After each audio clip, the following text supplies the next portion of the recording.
Hello bachcho, let us start with the given question. The question says recombinant DNA can be transferred into host cell by option A growing the host cell in a growth medium containing ampicillin, option B coating the DNA with carbohydrates so that the cells will engulf the DNA, option C treating the cells with calcium ions or electrical impulses to increase the cell permeability, and option D injecting proteins into the host cells to make them more permeable. देखिए, first of all इस question में आपको ये पता होना चाहिए कि recombinant DNA के इंसर्शन के लिए हम क्या क्या टेक्निक्स का इस्तेमाल करते हैं. So for key concept of this question, it is the insertion of recombinant DNA. आपको ये पता होना चाहिए कि रिकॉम्बिनेंट डीएनए हम इंसर्ट कैसे करते हैं. देखिए, रिकॉम्बिनेंट डीएनए को इंसर्ट करने के लिए बहुत सारे मेथड्स होते हैं. First method we have is micro injections.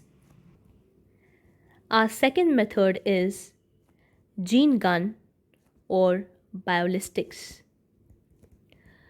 Third method हमारा होता है इलेक्ट्रोपोरेशन.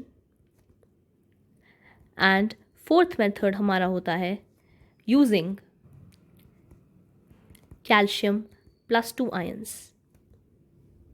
देखिए, अगर हमें किसी रिकॉम्बिनेंट डीएनए को इंसर्ट करना है किसी सेल के अंदर, तो हम वो इन 4 मेथड्स को जनरली इस्तेमाल करते हैं किसी सेल के अंदर इंसर्ट करने के लिए. फर्स्ट मेथड हो रहा है माइक्रो इंजेक्शन का. इसका मतलब मैं एक इंजेक्शन या एक पिपिट्स के द्वारा अपने डीएनए को इंसर्ट करती हूँ into the nucleus of an animal cell. ये जनरली इस्तेमाल होता है एनिमल सेल के लिए. Then you have gene gun और बायोलिस्टिक्स. ये इस्तेमाल होता है प्लांट सेल के लिए, जिसके अंदर हम गोल्ड या टंगस्टन के पार्टिकल्स को बोम्बार्ड करते हैं हमारे प्लांट सेल के ऊपर, which is coated with the desired DNA. Option third है हमारा इलेक्ट्रोपोरेशन. इलेक्ट्रोपोरेशन का मतलब होता है हम इलेक्ट्रिक फील्ड्स का इस्तेमाल करते हैं, इलेक्ट्रिकल इम्पल्सेस का इस्तेमाल करते हैं, ताकि हम जो हमारा सेल है जिसके अंदर हमें डालना है उसकी परमेबिलिटी को इंक्रीज कर सकें. एंड फोर्थ होता है कैल्शियम आयंस का इस्तेमाल करना, which is also like third option only, जिसके अंदर हम कैल्शियम आयंस का इस्तेमाल करते हैं परमेबिलिटी को इंक्रीज करने के लिए किसी एक सेल की.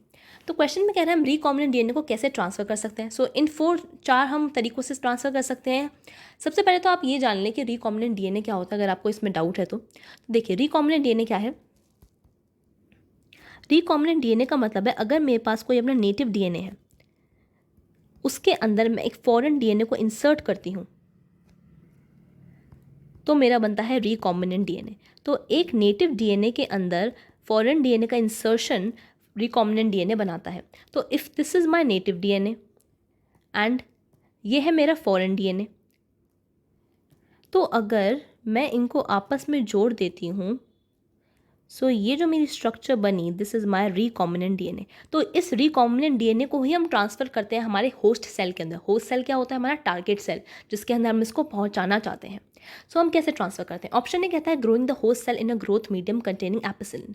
देखिए, अगर हम होस्ट सेल को ग्रो करेंगे एक मीडियम के अंदर, जैसे हम ampicillin which is a chemical, तो इससे हम पता लगाएंगे कि कौन सा सेल ट्रांसफॉर्म हुआ है, कौन सा ट्रांसफॉर्म नहीं हुआ है, किसके अंदर रिकॉम्बिनेंट डीएनए प्रेजेंट है, किसी के अंदर नहीं प्रेजेंट है. तो रिकॉम्बिनेंट डीएनए को ट्रांसफ़र करने के बाद हम इस मेथड को अपनाते हैं. ट्रांसफ़र करने के लिए इस मेथड को हम नहीं अपनाते. So option A can not be the right answer.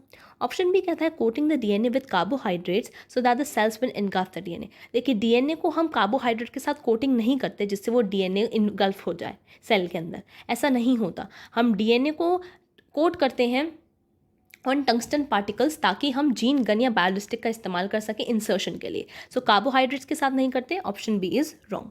Option C कहता है treating cells with calcium ions और electrical impulses to increase the cell permeability. Yes, cell की परमेबिलिटी को बढ़ाना, इसका मतलब जो उसके पोर्स हैं, पोर्स को बड़ा कर देना ताकि उसमें से डीएनए एंटर कर जाए. तो सेल की परमेबिलिटी कौन बढ़ाता है, electroporation and calcium ions. So option C is the right answer. Option D कहता है injecting proteins into the host cell to make them more permeable.